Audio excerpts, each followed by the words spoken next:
Minggu. Gimana nih kabar kalian hari ini? Semoga kalian sehat dan baik-baik aja ya.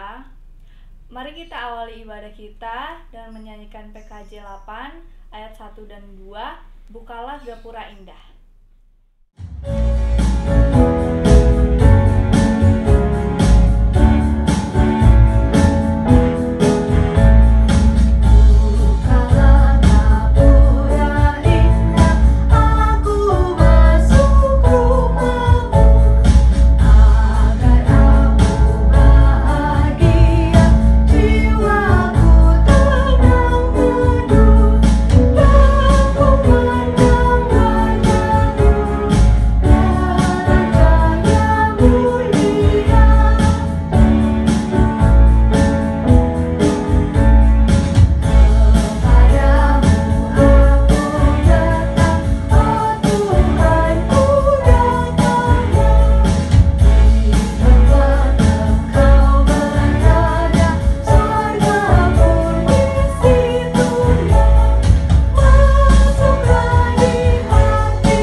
Teman-teman, mari kita bersatu dalam doa.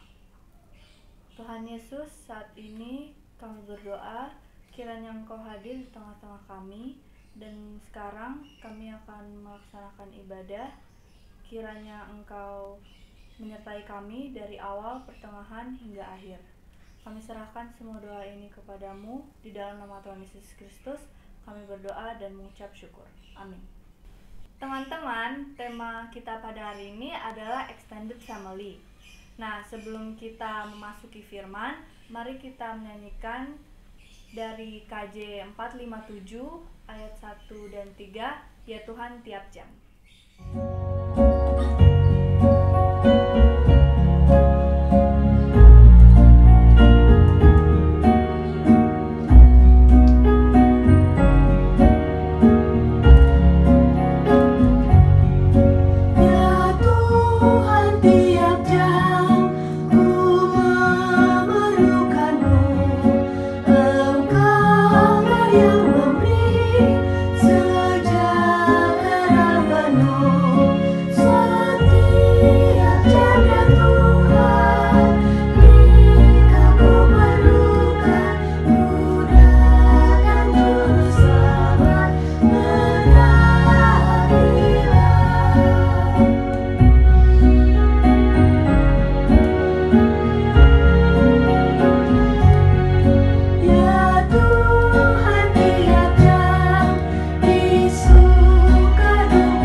Shalom teman-teman remaja semua.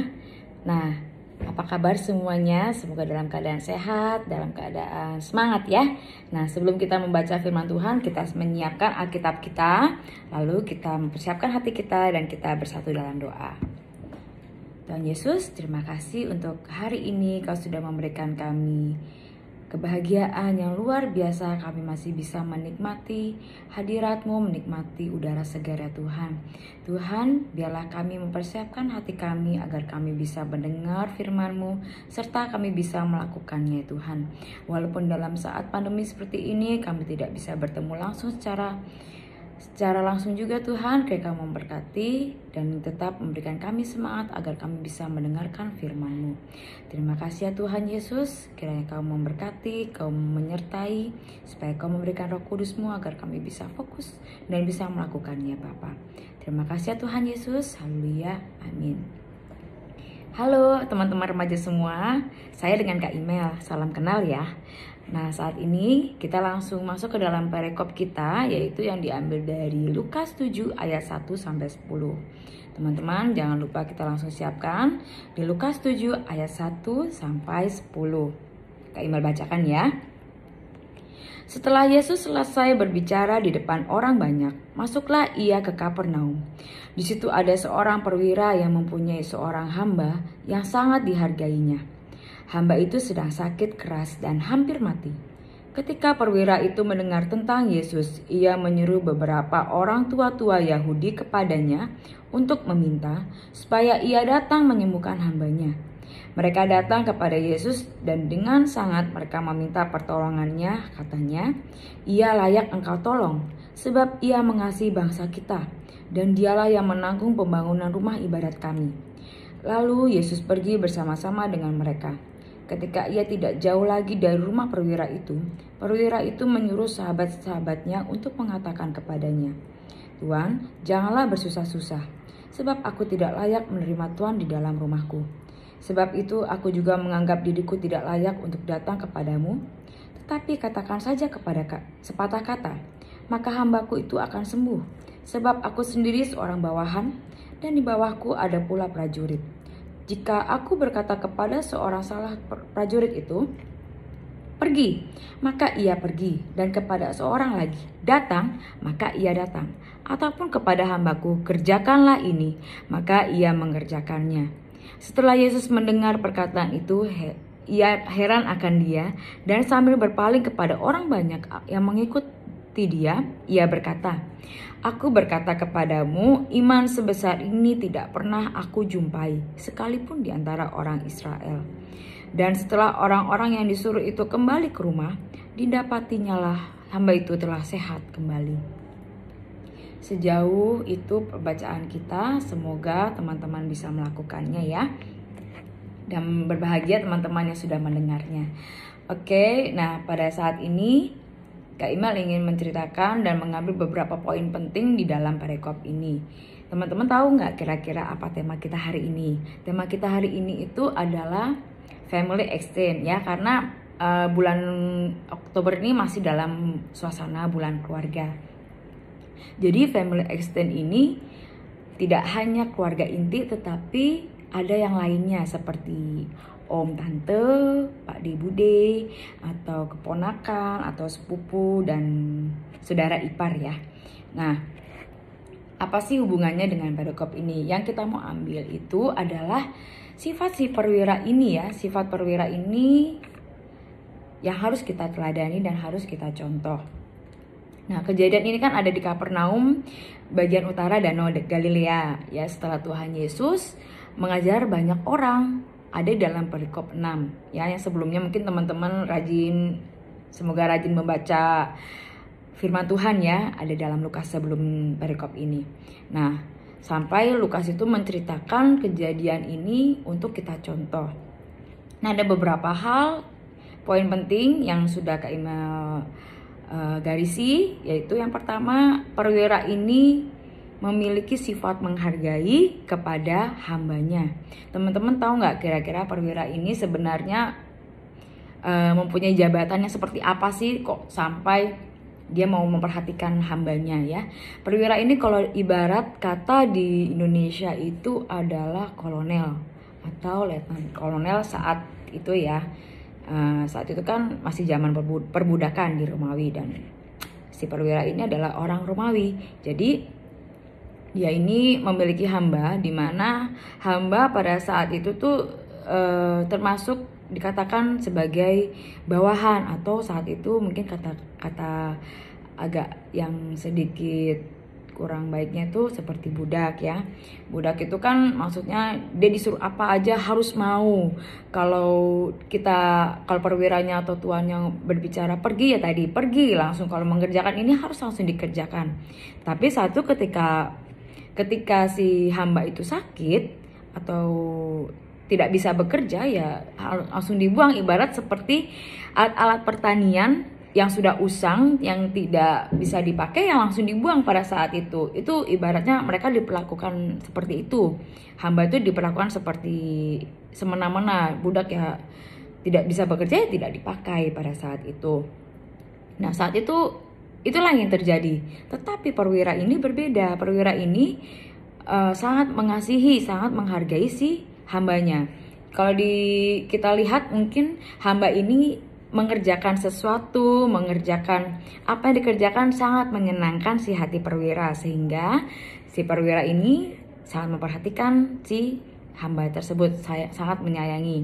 Mungkin ibarat kalau kayak kita di rumah ya, kita memiliki mbak pengasuh gitu ya, yang dari kecil banget sampai sekarang masih ada sama kita. Nah, itu pas dia sakit, kita pasti akan memperhatikan kan, kita akan mengobati, akan membuat mbak kita sembuh. Nah, seperti itu. Jadi perwira ini memiliki sifat yang seperti itu, sehingga dia sampai-sampai meminta pertolongan Tuhan Yesus untuk menyembuhkan si hamba tersebut. Kita tahu kan kalau tadi yang Kak Imel bilang, kalau si perwira ini mempunyai jabatan yang lumayan tinggi, sedangkan bawahannya cuma bawahan ya, sebenarnya kayak seperti tidak dianggap. Tapi kenapa sih sampai perwira ini memandang berharga si hamba tersebut? Nah, itu yang membuat si hamba ini mungkin sangat senang ya. Tapi kita lihat juga bahwa Tuhan Yesus sampai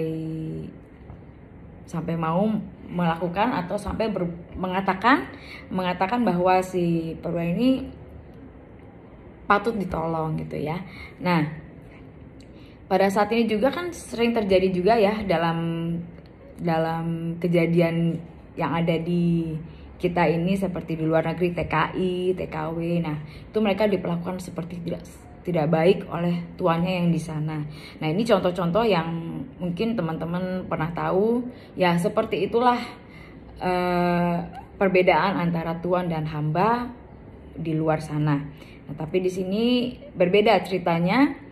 Ada seseorang yang memiliki sifat yang beda dari yang lain. Padahal dia adalah seorang Romawi yang kita tahu juga, kita baca bangsa Romawi itu tidak mengenal Allah. Dia menyembah berhala-berhala dan percaya kepada dewa-dewa. Nah, pada saat inilah yang membuat sifat dari perwira ini sangat berbeda, yaitu yang pertama, sikap menghargai. Dia tidak membeda-bedakan status sosialnya antara dia dengan hambanya.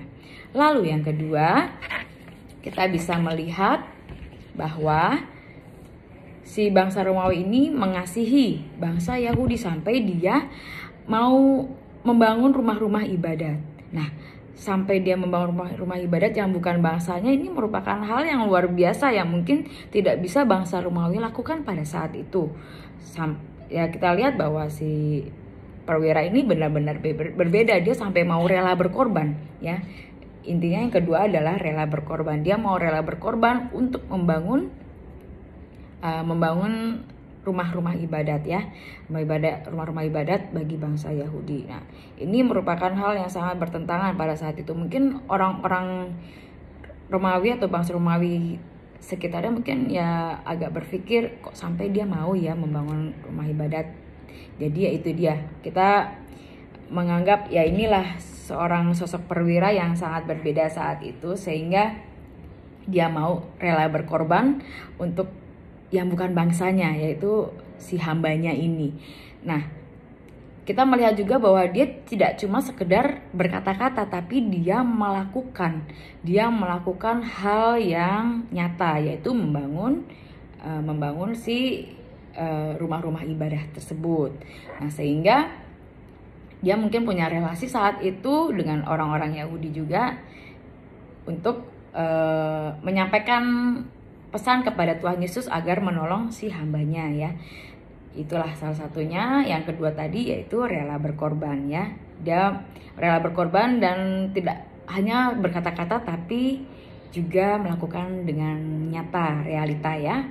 Oke, yang ketiga kita mau mengambil kalau si perwira ini mempunyai sifat yang seperti apa ya teman-teman. Kira-kira teman-teman tahu nggak ada satu sifat yang mewakili ini semua. Ya betul, itu adalah sifat rendah hati. Jadi perwira ini jelas-jelas kita tahu sikapnya sangat rendah hati. Dia tidak sombong sama sekali. Bahkan ketika dia mau meminta tolong kepada Tuhan Yesus, dia sampai bilang kalau dia tuh tidak layak untuk ditolong sebenarnya, karena dia mungkin merasakan bahwa Tuhan itu pada saat itu sangat mulia ya, sangat disegani oleh dia sendiri, karena dia sampai tidak mau kalau Tuhan Yesus tuh datang ke rumahnya atau bertemu langsung tuh sepertinya tidak layak gitu. Tapi ya inilah dia saking mau menolong si hambanya ini, ya dia minta tolong banget dah. Sepertinya tuh Tuhan Yesus tuh adalah satu-satunya harapan yang saat itu dia miliki, satu-satunya sosok yang dia sangat percaya sehingga bisa menyembuhkan penyakit si hambanya ini. Dia tidak ke dokter, dia tidak ke tabib-tabib atau apapun, dia langsung ke Tuhan Yesus. Jadi pada saat itu mungkin dia ya benar-benar lost hope ya, maksudnya dia hanya percaya kepada Tuhan bahwa dia hanya dialah satu-satu yang bisa menyembuhkan hambanya tersebut. Nah, dia juga tidak menyombongkan bahwa aku ini adalah perwira, jadi aku ini tinggi jabatannya dan jadi kamu harus menyembuhkan hambaku. Tidak seperti itu. Jadi dia benar-benar merendahkan diri. Dia tidak menceritakan siapapun dia, tidak menceritakan kedudukannya dia apa di bangsa Romawi itu, sehingga mungkin sebagai alasan supaya Tuhan Yesus menyembuhkan. Dia tidak seperti itu. Dia benar-benar sampai menyatakan bahwa dia tidak layak. Benar-benar dia merasa berdosa di hadapan Tuhan Yesus, sehingga dia benar-benar ya sudah Tuhan, cukup ngomong aja, cukup berbicara aja, maksudnya sesuai dengan keinginan Tuhan Yesus mau bagaimana, yang penting kalau boleh dengan sedikit kata supaya hambanya itu sembuh. Nah itu ya sikap rendah hati yang harus kita miliki saat ini terhadap keluarga kita ya, terhadap siapapun, mau terhadap Bude, Pak De ya, yang lebih tua, yang lebih muda pun juga begitu, terhadap sepupu yang lebih muda, supaya kita juga bisa saling mengasihi, saling menyayangi dalam segala apapun, dalam perkara apapun. Kita adalah keluarga, apalagi kita keluarga Allah. Oke, yang keempat itu kita mengambil bahwa perwira ini memiliki iman yang besar. Dia percaya banget sama Tuhan Yesus bahwa dia bisa menyembuhkan. Ya, kita tahu ya bahwa Tuhan Yesus tidak pakai alat apapun pada saat itu. Dia benar-benar memakai kuasa dan mukjizatnya. Itu benar-benar adalah kemurahan kasihnya. Jadi saat itu perwira itu benar-benar percaya bahwa Tuhan Yesus bisa menyembuhkan di atas segala tabib. Dia menyerahkan, dia tidak ragu-ragu terhadap Tuhan Yesus. Jadi dia benar-benar memiliki iman yang ya besar. Padahal ibaratnya mereka tidak saling mengenal pada saat itu, tapi begitu dia merasakan sepertinya Tuhan Yesus bisa dan dia adalah Allah dari segala Allah, dia percaya itu, sehingga dia benar-benar sayang tadi rendah hati, dia benar-benar berserah dan dia mempunyai iman yang kuat sehingga si hamba tersebut boleh sembuh atas kehendaknya. Nah itu dia yang terdapat di dalam poin yang terakhir ya, yaitu dalam dia memiliki iman yang besar kepada Tuhan Yesus. Nah sampai Tuhan Yesus pun akhirnya berbelas kasih mau menyembuhkan si hamba tersebut karena melihat iman perwira ini yang sangat besar. Iman yang berbeda dari perwira-perwira Romawi yang lain. Jadi itulah yang membuat Tuhan Yesus sangat tergugah hatinya untuk menyembuhkan si hamba tersebut. Nah dari sifat-sifat yang dimiliki oleh perwira ini, kita ulang lagi ya. Yang pertama dia menghargai, yang kedua dia rela berkorban, dia melakukan sesuatu hal yang realita, yang ketiga dia adalah mempunyai sifat yang rendah hati, yang keempat itu dia memiliki iman yang besar. Nah di saat pandemi ini teman-teman, kita ini kan lagi tercerai-berai nih, kita tidak sering bertemu dengan keluarga kita hanya bisa voice call, kita hanya bisa video call. Nah itu dia, kita harus saling tetap bersatu erat, kita harus tetap saling memberikan support ketika saudara atau keluarga kita yang bukan inti maupun inti, memberikan mereka semangat yang luar biasa, saling mendoakan dimanapun mereka berada.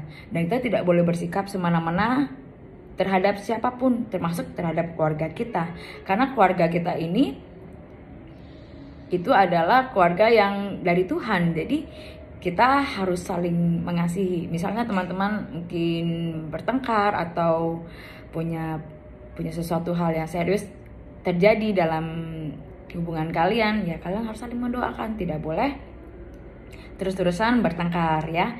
Dan ini juga disampaikan untuk teman-teman yang memiliki seperti seperti tadi ya, seperti hambanya. Kita bersifat kepada hambanya itu lebih baik lagi. Misalnya mbak kita itu lagi sakit, atau mbak kita lagi nggak enak badan, seperti tidak konsentrasi dalam bekerja, atau pengasuh kita lagi kurang enak badan, atau mungkin sedang memikirkan keluarganya yang jauh dari sana ketika pandemi ini. Nah, kita kan tidak tahu apa yang mereka rasakan.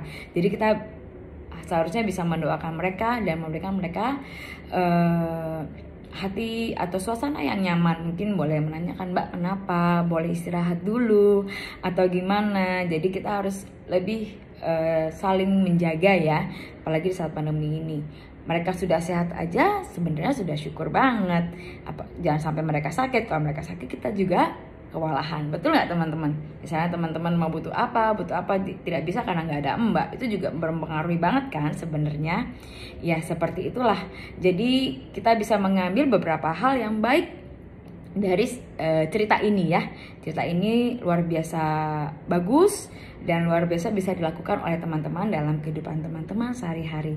Ingat, kita harus saling menghargai, kita juga berbuat baik, terus kita juga punya rendah hati, jadi kita bisa menjadi berkat bagi sesama kita, menjadi terang bagi keluarga kita dari hal-hal yang kecil, dari kehidupan sosial kita yang sedikit dulu dari keluarga, baru kita keluar. Nah, demikian firman Tuhan yang Kak Imel bisa sampaikan, dan inti-inti yang sudah Kak Imel sampaikan semoga bermanfaat bagi kita, menjadi berkat bagi kita semua, dan kita tetap semangat. Oke, mari kita bersatu dalam doa sebelum kita mengakhiri sesi firman Tuhan ini. Tuhan Yesus, terima kasih atas berkat-Mu, terima kasih atas segala apapun yang telah Kamu ceritakan Tuhan kepada kami. Biarlah kami bisa menjadi terang-Mu ya Tuhan, bisa menjadi alat kerajaan-Mu, supaya kami secara individual bisa melakukan firman-Mu dan menjadi kemuliaan bagi nama-Mu saja Tuhan. Biarlah Tuhan kami belajar dari sifat perwira ini, supaya kami bisa saling menghargai Tuhan, memiliki sifat rendah hati, dan memiliki iman yang besar kepadamu Tuhan. Tuhan, terima kasih atas segala apapun, juga berkatilah untuk segala keluarga kami Tuhan. Kau memberkati mereka dalam kesehatan mereka dalam saat pandemi ini Tuhan. Kami hanya berserah kepadamu, biarlah sesuatu boleh terjadi itu hanya boleh untuk kebaikan-Mu saja Tuhan. Terima kasih Tuhan, kami sudah berserah kepadamu, biarlah firman ini bisa menjadi terang bagi kaki kami. Dalam nama Tuhan Yesus kami sudah berdoa dan mengucap syukur. Haleluya, amin. Teman-teman, sekarang saatnya kita memberi persembahan. Jika kalian ingin memberi persembahan, kalian bisa memberinya lewat orang tua atau lewat kantor gereja. Nah, sebelum kita mengakhiri ibadah kita, yuk kita menyanyikan KJ 427 ayat 1 dan 3, Kusuka menuturkan. Ku suka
kalian jangan lupa jangan keluar rumah dulu kalau nggak penting-penting banget.